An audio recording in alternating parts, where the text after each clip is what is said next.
Welcome to Sweet Life Beat Life. We hope this video helps.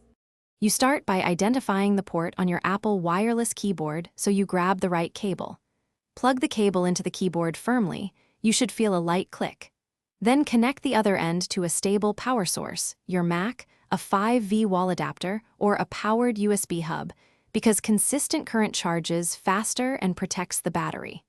Once done, leave it connected for at least 30 minutes before checking charge indications on screen or via Mac OS battery status.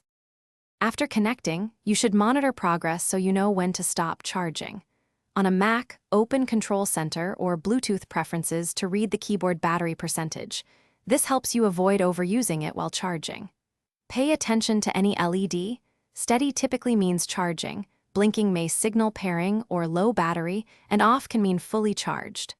Also, make sure you limit keystroke-heavy tasks while charging, because that draws extra current and slows the battery from reaching full. To finish, disconnect the cable once the battery reads near 100% or after a complete 2 to 3 hour cycle for deeply depleted batteries. If your Mac doesn't show a charge level, restart the keyboard and your Mac. This often refreshes the Bluetooth battery report. If charging still fails, try a different certified cable and adapter, inspect the port for debris, and as a last resort, perform an SMC reset on older Macs. These steps resolve most charging and detection problems quickly. Thanks for watching. Consider subscribing if we helped you.